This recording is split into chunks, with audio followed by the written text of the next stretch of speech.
Cricket ஃபேன்ஸுக்கு வணக்கம். என்னடா ஒண்ணுமே நடக்கலையே அப்படிங்கிற மாரி பார்த்தேன். இயல்பு நிலைக்கு திரும்பிய ஆர்சிபி. அதுதான் இப்ப சோசியல் மீடியாவுல ஃபுல்லாமே ட்ரெண்டிங்கு. நான் படிச்சு படிச்சு சொன்னேன். இதுக்கு முன்னாடி ஒரு வீடியோ போட்டிருக்கோம். அதாவது ப்ரிவ்யூ வீடியோ நம்ம போட்டிருக்கோம். சப்போஸ் மிஸ் பண்ணியிருந்தீங்கன்னா, அத வந்துட்டு நெறைய பேர் பார்த்திருப்பீங்க. அத போய் பாருங்க. என்ன அப்படின்னா, நம்ம கிளியரா சொல்லியிருந்தோம். ஜிடி கூட வின் பண்றதுக்கு இதுதான் ஸ்ட்ராட்டஜி. அவங்களுடைய டாப் 3 தான் பவர்ஃபுல்லு. அத தூக்கிட்டான். அங்க ஃபினிஷ் பண்றதுக்கு ஆளே இல்லைன்னு சொல்லிட்டு, அதையும் பண்ணல. அட் த சேம் டைம் 180லேருந்து 200க்கு மேல நம்ம டார்கெட் பண்ணணும்னு சொல்லியிருந்தோம். அதையும் பண்ணல. ஸோ என்ன ப்ரெடிக்ட் பண்ணமோ அதே மாரி தான் நடந்திருக்கு. இத தாண்டி இன்னொரு விஷயமும் சொல்லியிருந்தேன். இந்த சின்னசுவாமி கிரவுண்டு ஆர்சிபிக்கு ஆகாது. இந்த தடவ ஜெயிக்கிறது ரொம்ப கஷ்டம்னு சொல்லியிருந்தோம். அதே தான் நடந்திருக்கு. மேட்ச எங்க கோட்டை விட்டாங்க? என்ன ஏது? இதுக்கப்புறம் ஆர்சிபிக்கு எந்த மாரியான வாய்ப்புகள் இருக்கும் அப்படிங்கிறதெல்லாம் பார்க்கலாமா? அதுக்கு முன்னாடி ஃபர்ஸ்ட் டைம் சேனலுக்கு வரீங்கன்னா மறக்காம சப்ஸ்கிரைப் பண்ணி சப்போர்ட் பண்ணுங்க. அப்ப அது அப்டேட் எல்லாமே உங்கள வந்து சேரும். சரி வாங்க வீடியோக்குள்ள போலாம். ஸோ ஃபர்ஸ்ட் ஆஃப் ஆல் ஆர்சிபிக்கு ஃபர்ஸ்ட் பேட்டிங். ஃபர்ஸ்ட் பேட்டிங் எடுத்த உடனே இது சின்னசுவாமி ட்ராக்பா பயங்கரமா அடிக்கலாம் 200லாம் ஈஸியா வரும் அப்படிங்கிற மாரி நெனச்சிருப்பாங்க. ஸோ ஆல்ரெடி நான் ப்ரெடிக்ட் பண்ணி சொல்லியிருந்தேங்க. ஸோ இந்த ஒரு சின்னசுவாமி கிரவுண்டு பழைய சின்னசுவாமி கிரவுண்டு கிடையாது. பால் திடீர்னு ஓவர் ஸ்விங் ஆகுது. அட் த சேம் டைம் நின்னு வருது.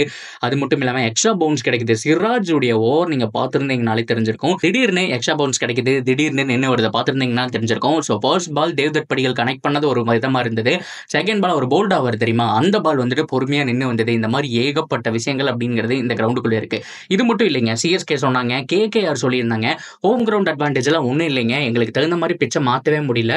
எப்போ எப்படி பிஹேவ் பண்ணணும்னு சொல்லவே முடியலன்னு சொல்லியிருந்தாங்க. அப்போலாம் ஸ்டீவன் ஃபிளமிங்க பார்த்து சிரிச்சாங்க. இவ்வளோ ஏன் ரஹானே கூட எவ்வளவோ தடவை சொல்லியும் கிரவுண்ட் மேனால அதை மாத்தி அமைக்க முடியல. அந்த பிட்சோட பிஹேவியர் இப்படித்தான் அப்படிங்கிற மாதிரி சொல்லியிருந்தாங்க. ஸோ பொதுவாக இந்த ஆக்ஷன்ல பிளேயர்ஸ் எல்லாம் எப்படி எடுப்பாங்கன்னா, இந்த ஹோம் கிரவுண்ட் கண்டிஷனுக்கு தகுந்த மாதிரி தான் எடுப்பாங்க. ஸோ அதுக்கு தகுந்த மாதிரி தான் எல்லாருமே வந்துட்டு நம்ம ப்ளே பண்ணி ஆகணும். திடீர்னு கண்டிஷன் மாறுது அப்படின்னா கிட்டத்தட்ட கொஞ்சம் அட்வான்டேஜ் கம்மி தாங்க. பட் என்ன இருந்தாலுமே இந்த கண்டிஷன் இதெல்லாமே ஒதுக்கி வச்சுட்டு கிரிக்கெட் அப்படின்னா போய் ஆடுறது தானே.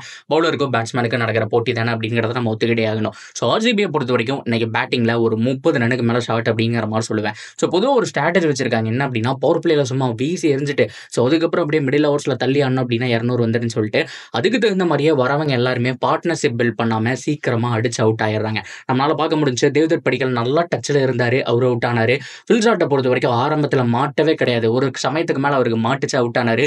விராட் கோலி அந்த ஃபர்ஸ்ட் கவர் டிரைவ் அடிச்ச உடனே ஆர்சிபியோட சவுண்டை பார்க்கணும். அப்பா எனக்கு ஒரு 50 உண்டுடா அப்படின்னு நினைக்கும் போது அவர் 4 பால் கட்ட போட்டு அடுத்தது கேட்ச் கொடுத்துட்டு போனாரு. இந்த மாதிரி அவசரம் அவசரம் அவசரம் நம்ம 200 போடணும் போல்டில் போடணுங்கிற மாதிரி ப்ரெஷர்னாலேயே பார்த்தோம் அப்படின்னா அவுட் ஆயிட்டாங்க. அது மட்டும் இல்லாமல் லியாம் லிவிங்ஸ்டனோட இன்னிங்ஸை நம்ம பாராட்டி தான் ஆகணும். இருந்தாலுமே அது அவ்வளோ பெரிய இன்னிங்ஸாக கன்சிடர் பண்ண முடியாது அப்படின்னு தான் சொல்லணும். 40 பாலுக்கு 56 தான். அவரே ரொம்ப கஷ்டப்பட்டாருங்க. ஏகப்பட்ட சான்ஸ் மிஸ். பட்லர் கேட்ச விட்டாரு. ஸோ ஏகப்பட்ட விஷயம் நம்மளே பார்த்துருப்போம் இல்லையா? ஸோ லியாம் லிவிங்ஸ்டன் பட் இருந்தாலுமே இவ்வளோ ஸ்கோர் வரக்கு அவர் தான் காரணம். அதுக்காக பாராட்டி ஆகணும். பட் இருந்தாலுமே அவரே ஃபுல் ஃப்ளோயிங்கில் கிடையாதுங்க. இதே 40 பால் பிடிச்சிருந்தா இதே லியாம் லிவிங்ஸ்டன் 90 ரன்னுக்கு மேலே அடிச்சு குமிச்சிருப்பாரு. ஸோ கிட்டத்தட்ட ஆல்மோஸ்ட் 8 ஓவருக்கு மேலே சாப்பிட்டு 56 அடிச்சிருந்தாரு. பட் அவர் அடிச்சதுனால தான் வந்துச்சு. பட் இருந்தாலும் இன்னும் புஷ் பண்ணியிருக்கலாம் அப்படிங்கிற மாதிரி. டிம் டேவிடும் பார்த்தோம் அப்படின்னா கடைசியில் லக்கி பவுண்டரியால தான் கிட்டத்தட்ட 3 4 லக்கி பவுண்டரி கீப்பருக்கு பின்னாடி தான் போச்சு நம்மளால பார்க்க முடிஞ்சு. அவங்க அடிச்ச ஸ்கோர்னால தான் 169 அப்படிங்கிற மாதிரி வந்துச்சு. சரி ஓகே 170 அப்படிங்கிறது டிஃபெண்ட் பண்ணக்கூடிய டார்கெட் தான். ஆனால் என்ன தப்பு பண்ணி தொலைச்சிட்டாங்க அப்படின்னா பவுலிங்கில் இம்பாக்ட் பிளேயராக யாரை கொண்டு வந்தாங்கன்னா ரசிக் தர்சலாம. ஏங்கயா ஏன் மறுபடியும் இதே தப்பு பண்ணுறீங்க? ஃபர்ஸ்ட் மேட்ச்சில் அடி வாங்கினது பத்தாரா? ஆல்ரெடி உங்கள்கிட்ட எஸ் தயால் இருக்காரு, ஹேர்ஸ்லுட் இருக்காரு, புவி இருக்காரு. ஹேர்ஸ்லுட்டே அடி வாங்கியிருக்கிறாருங்க. அவர் பாருங்க 3.5 ஓவரில் பார்த்தோம் அப்படின்னா 40 ரன்னுக்கு மேலே கொடுத்து ஒரு விக்கெட் தான் எடுத்திருக்காரு. அந்த சமயத்தில் எதுக்கு உங்களுக்கு ஃபாஸ்ட் பவுலர்? அவங்க என்ன நினச்சிட்டாங்கன்னா ரஷீத் கானை போட்டு பொழந்துட்டாங்க. ரஷீத் கான் வந்து 54 ரன் வந்துட்டு கொடுத்துட்டாரு. ஸோ ஸ்பின்னுக்கு வந்துட்டு இந்த ட்ராக் செட் ஆகாதுன்னு நினச்சிட்டாங்க. ஆனால் அதுவே சாய் கிஷோர் எப்படி பவுலிங் போட்டாங்கன்னு பார்க்கவே இல்லை. 4 ஓவரில் வெறும் 20 22 ரன் கொடுத்து 2 விக்கெட்டுக்கு மேலே எடுத்து வச்சிருந்தாருங்க. ஸோ பவுலர்ஸ் குவாலிட்டி பவுலர்ஸ் இருந்திருந்தா கண்டிப்பாக இந்த மேட்ச் வின் பண்ணியிருக்கலாம். என்னை பொறுத்த வரைக்கும் ஸ்வப்னல் சிங் அப்படி இல்லைன்னா சுயாஸ் சர்மா வந்திருக்கணும். ரசிக் தர்சலாம் 3 ஓவரில் 37 ரன்லாம் ரொம்ப ஓவருங்க. உண்மையாலுமே தப்பான ஒரு விஷயம். அந்த இடத்துலயே மேட்ச் முடிஞ்சு போச்சு. ஏன்னா ஒரு ஃபர்ஸ்ட் 3 ஓவர் பார்த்தோம் அப்படின்னா பொறுமையாக தான் தட்டி ஆனாங்க. பவுண்டரியே வரல. கில்லோட விக்கெட் போனதுக்கப்புறம் நல்ல செட் ஆயிருந்தது.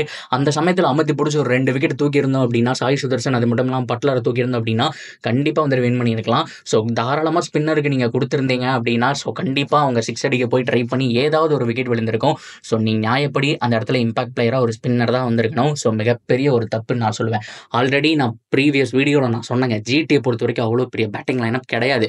நீங்கள் மேலே டாப் 3 தான் பவர்ஃபுல். சாய் சுதர்சன், கில், பட்லர் தூக்கிட்டீங்க அப்படின்னா ருதர்ஃபோர்டை பொறுத்த வரைக்கும் எப்படியோ சுற்றி அவுட் ஆக போகிறாரு. அது மட்டும் இல்லாமல் ஒரு ஷாருக் கான், ஒரு திவாட்டியா, இவ்வளோதான் மொத்த பேட்டிங் லைனப்பே. ஸோ கண்டிப்பாக ஒரு 175 அப்படிங்கிற டோட்டல் நம்ம டிஃபெண்ட் பண்ணக்கூடிய ஒரு டார்கெட் தான். ஆனால் பவுலிங் ரொட்டேஷனில் ஆல்மோஸ்ட் கிட்டத்தட்ட அந்த 6வது ஓவர் 7வது ஓவர்லேயே மேட்சை விட்டுட்டாங்க அப்படிங்கிறது தான் நிதர்சனமான உண்மை. ஆர்சிபிக்கு இன்னும் இது லாங் டோர்னமெண்ட் இருந்தாலும் சின்ன சோமையில் நிறைய ஒர்க் பண்ண வேண்டியது இருக்குது. அடுத்ததில் பிக் மேட்ச் டெல்லி மாதிரியான பிளேயர்ஸ் அண்ட் பஞ்சாப் மாதிரியான டீம்ஸ் கூடலாம் விளையாட போகிறாங்க. என்ன பண்ண காத்திருக்கிறாங்க? ஸோ ஏதாவது மாற்றங்கள் இருக்க போதா அப்படிங்கிறத பார்க்கலாம். ஸோ இதை பற்றின கருத்துக்கள் தாராளமாக சொல்லுங்கள். தொடர்ந்து அப்படியே சேனலோட இணைஞ்சிருங்க அண்ட் சப்ஸ்கிரைப் பண்ணி சப்போர்ட் பண்ணுங்கள்.